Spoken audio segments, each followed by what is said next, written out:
isku soo noqod macna ciyaarta meel oo ba joogtay oo markale muuqaal cusub oo ku eegi doono wararkii ugu dambeeyay kubadda cagta kulamadii laga ciyaaray horyaalka Ingiriiska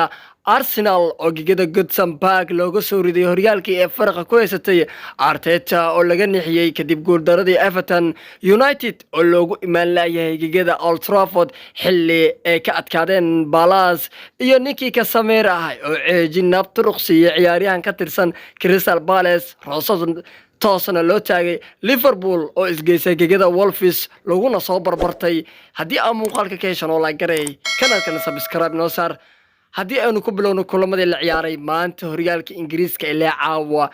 ciyaartii ugu horeysay waxay ay tii dhex martay kooxaha Everton iyo kooxda kubadda cagta ee Arsenal nimankii Arsenal ahay iyagoo hoggaanka fiida sare ka fadhiya kulana noolaya meesha ayay waxay isgeeyeen gegada lagu magacaabo Goodson Park ee kooxda kubadda cagta Everton nimanka halinka 19aad fadhiya oo Serie B ka carara oo dhibca raadisa iyo macallin cusub meesha tagay ayay isgeeyeen nimankan ayaantan gegadaas kuma soo adkaan shantii kulan ee ugu dambeysay ee halka tageen Arsenal hal barbar ayay ku soo heleen inta kale dhigta ayaa dhiiga loo soo daragay galabta ayagoo og inay meeshaas musiibo kala kulmi karaan ayay isgeeyeen gegada lagu magacaabo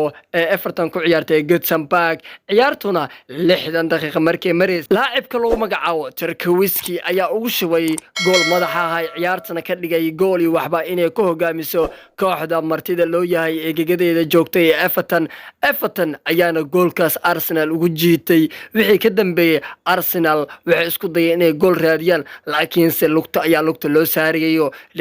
handadaad iyo qababac iyo in la isjiifiyo iyo in buuq lagu furo ayaa loogu dhameeyay kooxda kubadda cagta Arsenal xilli ninkii Sinchoko ay xatay dagaal oo galayo qataatay ciyaartii Arsenal calaata buuqi iyo wixii waa loogu jiiday gegadana nimankan ayaantan kuma fiicna Everton way ka jiiftay ayagoo iska tacbaan oo hoos iska fadhiyo horyaalkana 3 game adkaaday ayay kii afraadna waxay ka adkaadeen nimanka Arsenal ayay dhibcaha ka qaateen haatan marka kor ay soo kaceeno marka nimanka Serie B ka carar ay ahayn Mikel Arteta horyaalkii uu farqa ku haystay oo kolkolshanay waxa la yiri soo dhig ayaa la yiriyo marka uu ka soo farabaxsaday marka Man City bari Tottenham ay la ciyaarayaan kulan adag hadii adkaadana waxay imaanayaan 48 dhibcood Arsenal 2 dhibcood ayaa loo soo jirsanaya marka nimanku wadna kurkur iyo wada xanuun hadda ayuu u bilowdaba hadana 2 gool daro isku xigto ayaa tartamada dhan Arsenal qaadanayaan Man City gool waxba ugu soo adkaatay FA Cup-ka haatan horyaalka Ingiriiska ayaa gool iyo waxba looga adkaadayo iyagu haday banaanka aadaan waaba tacbaan waxba iska macili karaan labadii kulan ugu dambeysay markii la qiimeeyay Arsenal waa Arsenal hore ma ahan xilli ay tabayaan laacibkooda Thomas Partey ninka khadka dhex Arsenal marna u burburiya marna u sharaxa dadkana yac ka dhaha waa Thomas Partey waxa ku hoos gamban oo meeshaas ku lulufto ninka Shaka ah iyo Odegaard iyo hadii Partey la waayo waxba garoonka kama ahan saaka kubad fiican lama gaarsiinaynin garabka kale sidoo kale laakiin Partey markuu u dheelayo kooxda kubadda cagta Arsenal garbaha banooniga u geenaya wuu u sharaxaya wuu u darbeynaya nimanka Shaka xataa meel walba u dheelaya markuu Thomas Partey garoonka dheelayo Shaka waxa arkay gool raadinayo boxka kala joogo oo waxa leedahay ninka maxaa ka qaldan oo meesha maxaa geey ilaa Partey ayuu isku haleynayo meesha dhan wuu u xirantay laakiin Thomas Partey Arsenal dhaawac markuu ka galay waa dareemi kartaayo caqabado badan ayaa la kulmayaan haatan kooxdii Brentford ayay u baxayaan kulanka soo socda marka Arsenal galabta waa lagu raaxaystay wana laga adkaadayo marka horyaalku wuu furmay markan kulamadii kale ee la ciyaar hadii aan eegno kooxda United Shaadin Xumra ayaa gegadeeda Old Trafford ku qaabishay kooxda kubadda cagta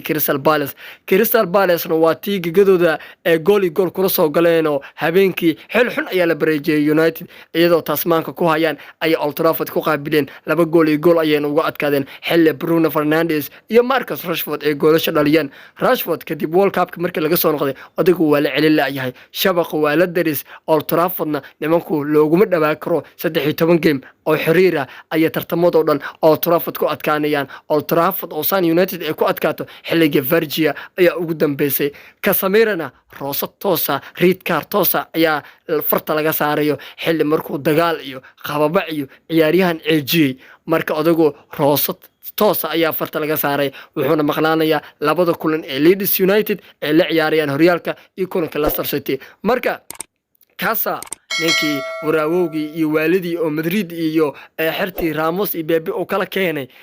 ayuu meesha la yimid oo Premier League ceeji iyo qababaco meesha ku jooga Casemiro waa nin dilaayo ciyaartoyda ka soo horjeeda uma naxariisto marka wadaadkan ceeji nabtur ku siiyay waxa la yiri waxyo diifka cad oo adiga dhan isku eg balan waaye hogsiga ku dhahanay wajigeeda ka fujinaa la dhahay marka ceejiyeen ka dhab ku siiyay referee iyo wixii dhan ka celceliyeen odaygi markii dambe Rose ayaa loo taagay war garoonka ka baxay yiri adiga dagaalkaadi waxaad ii buuqaada woo batay ciyaarta off ayaa ka taay marka Casemiro Rose toos ayuu qaatay Rose toos inuu ninkan qaato wax lama aan meel wuxuu ka yimid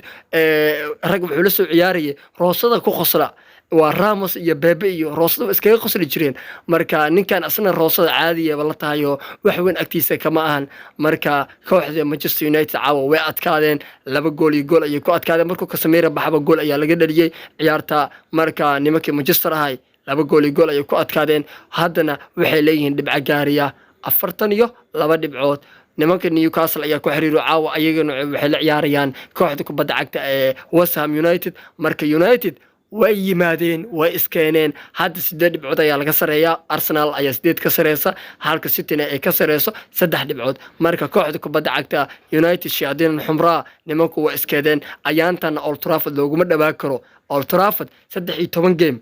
xiriira consecutive ayaa lagu adkaanaya tartamada oo idil xilli Marcus Rashfordna uu shabaqa gaarayo 10 kulan oo xiriira kadib World Cup markii laga soo laabtay isagana way u kacsan tahay ninka Manchester doodka ku wata ninka Manchester United CR7 ee uga maarmeeno waxa la Manchester CR hadoo ka tago habaarkiisa ku dhacay inta ka dhacday laakiin United waa koox garoonka Old Trafford markay joogto aan waxba laga qaban karin nimanku way diyaarsan yihiin nimanku xil ciyaareed fantastic ay ku jiraan Erik ten Hagna kooxdu wuu kala kiciyay xaqiiqatan United waxba laga ma qaban karo Unitedna sida ay ku adkaadeen dhanka kale tana kooxda kubadda cagta Liverpool ayaa ciyaartay nimanka tacbaanka ah masaakiinta ah xil ciyaareedka ee ka taalo ee galabka ah ayaa waxay la ciyaareen kooxda kubadda cagta ee lagu magacaabo Wolves ayagana kulmo xiriir ay kulmayaan oo xil ciyaareedkan FA Cup-ka iyo horyaalkii marka waxay isgeeyeen halkaayo nimankii 3 ayaa lagu dhuftay waa 3-0 ayaga goolka koobaad iska dhaliya waxa uu labeeyay laacibka la yiraahdo kabtankan waa Navas igaar kale ayaa gool kale ugu daray marka kooxda kubadda cagta ee Wolves way ku barbarteen way ku ciyaareen 3 gool ayayna geeyeen Liverpool 5 game ee ugu dambeysay horyaalka Ingiriiska ay ciyaaraan nimanku hal bareejo ayay heleen 4na dhigta ayaa dhiiga loo daray marka Liverpool 5 game ugu dambeeyay horyaalka Ingiriiska waa EPL ka ciyaaraan FA Cup ay ka adkaadeen kooxda kubadda cagta ee lagu magacaabo nimankan 6 game ugu dambeysay adiga tartamada oo dhan ay ciyaaraan hal badiyaan hal bareejo 4na waa la garaacay marka Liverpool tacbaan waa lagu raaxaystay waana la garaacay aqyaarta hadii muuqaalka ka sheeno la garay kana ka subscribe noo saar goodbye